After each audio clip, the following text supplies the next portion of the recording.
In 1904, a man walked away from everything. A career, a family, a life that looked from the outside like everything a man of his era was supposed to want.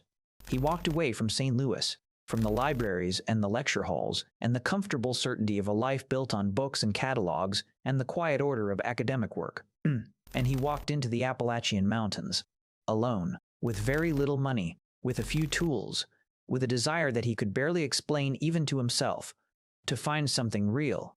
His name was Horace Kephart, and what he found in those mountains, what he documented, what he lived inside of, what he tried to tell the rest of America about for the remaining years of his life, was almost completely buried, not by accident, not by the passage of time alone, but by the steady, quiet pressure of a modernizing country that had already decided what it wanted to be, and what it wanted to be did not include what Horace Kephart found. Kephart arrived in the Smokies, broken in ways he rarely talked about directly. He had been drinking, had lost the thread of whatever life he had been building, had stood at the edge of something dark and chosen, instead, to go into the mountains. He settled in a place called Hazel Creek, a deep, remote watershed in what is now the Great Smoky Mountains National Park, a place so isolated that the outside world barely registered there, where the mountain families who lived along that creek and its tributaries had been living largely undisturbed for generations. And he watched them, carefully, respectfully, with the trained eye of a man who had spent his professional life cataloging and documenting and understanding systems.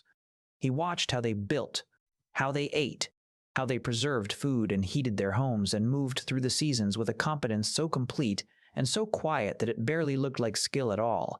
It just looked like living. But Kephart understood that it was something far more than that. He wrote it down. Everything he could observe, everything he could learn, everything the mountain people would share with a quiet, serious outsider who showed up without pretension and stayed without leaving. And what he wrote became a book that should have changed everything, and almost did.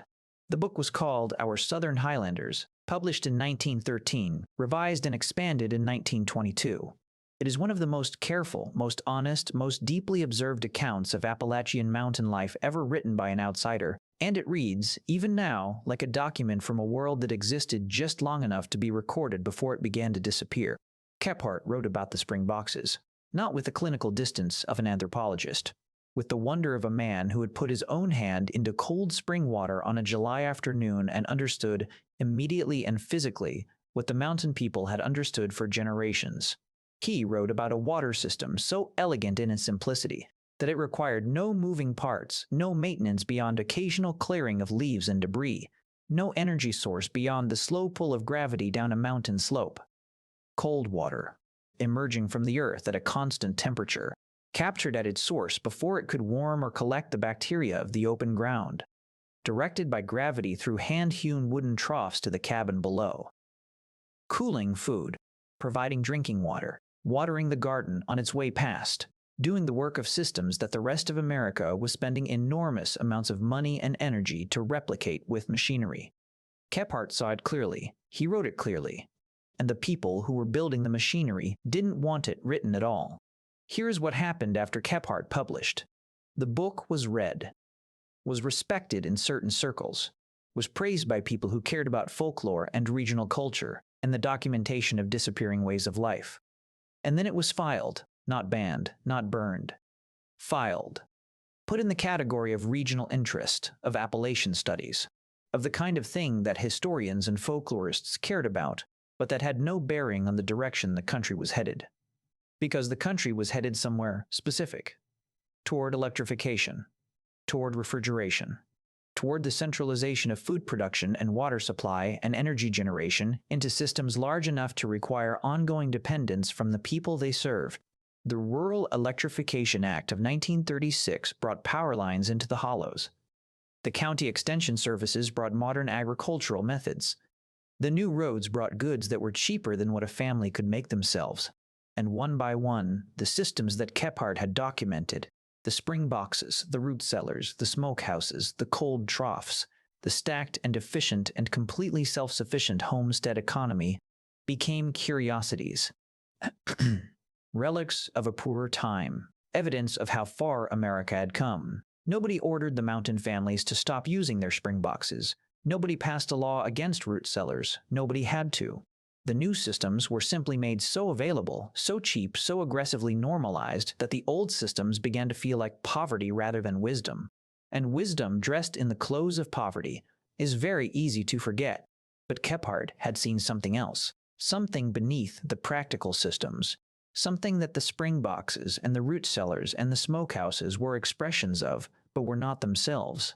A relationship with the natural world so intimate and so precise that it functioned as its own form of intelligence. The mountain people Kephart lived among knew their watershed the way a physician knows the human body. They knew which springs ran clean after heavy rain and which ones ran silty. They knew which pools in the creek held the coldest water in August and why.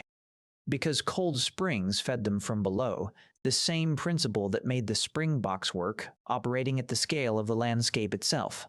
They knew where the water table rose in wet years and dropped in dry ones. They knew which wells would hold and which ones would fail in a summer drought. They knew the behavior of water in this specific piece of mountain terrain the way they knew the behavior of their own children, through years of close, daily, attentive observation. Kephart called this knowledge practical ecology before the term existed. He wrote that the mountain people possessed a sophistication about their natural environment that no amount of book learning could replicate, because it was not the kind of knowledge that could be extracted from experience and placed in a book without losing something essential in the transfer. It had to be lived. It had to be inherited through a childhood spent watching, following, being shown. And when the children stopped living that life, when they went to the cities, to the factories, to the schools that taught them different things, the knowledge did not transfer, it simply ended. There is a particular passage in Kephart's writing that has stayed with me longer than almost anything else I have read about this era. He is describing a springbox, a simple stone-lined structure built over a hillside spring on a family's homestead in the Hazel Creek watershed. He describes the construction, the careful placement of stones, the gravel lining at the bottom, the fitted timber cover that kept the source clean and cold and protected. And then he writes something that no engineer or historian or government document about rural water supply has ever quite captured. He writes that when he put his hand into that springbox on an August afternoon, when he felt the cold moving against his skin, clean and constant and coming from somewhere deep in the mountain that no drought had ever reached, he understood for the first time what it meant to trust the land, not to manage it, not to extract from it, not to improve it, or modernize it, or bring it up to standard, to trust it, to build your life around something the earth was already doing on its own, and to be humble enough and patient enough and attentive enough to let that be enough. That understanding, that single, specific, physical understanding that Kephart had standing beside a mountain spring in 1906, was what the modernizing world most completely erased, not the springbox, the trust. Kephart spent the last years of his life fighting for the creation of the Great Smoky Mountains National Park. He believed, genuinely, passionately, that preserving the land would preserve something of what he had found there, that if the mountains themselves were protected, the knowledge that the mountains had produced would somehow survive alongside them. He was right about the mountains. They were preserved. He was wrong about the knowledge. The park was created. The watershed was protected. The springs still run cold on the slopes of Hazel Creek, just as they ran when Kephart knelt beside them more than 100 years ago. But the families who knew those springs were removed, relocated, compensated, moved out of the watershed that became the park. Their homesteads were left to the forest. Their springboxes were left to the moss and the fern and the slow work of tree roots finding their way through carefully fitted stone.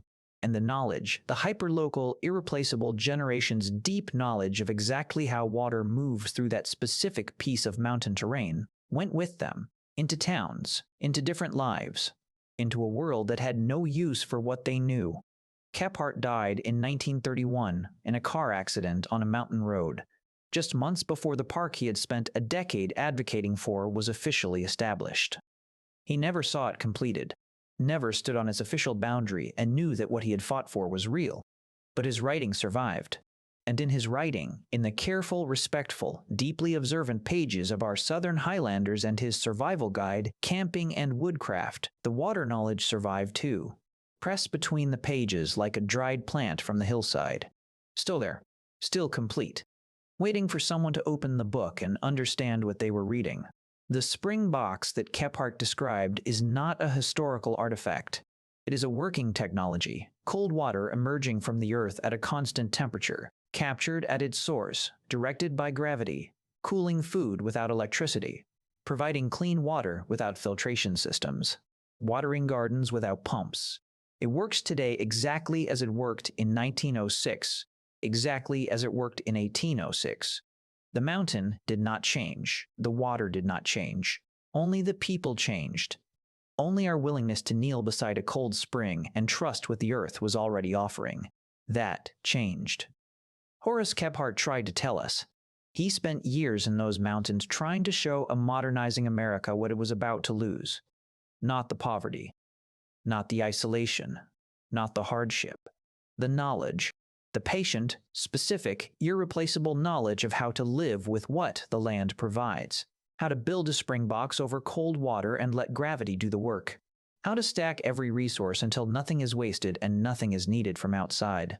How to read the signs the mountain leaves, the watercress and the dark soil and the line of bright green moss along a slope in August, and find in those signs everything a family needs to survive. He tried to tell us. Some of us are still listening. The spring is still running. The cold is still there, deep in the mountain, patient as stone.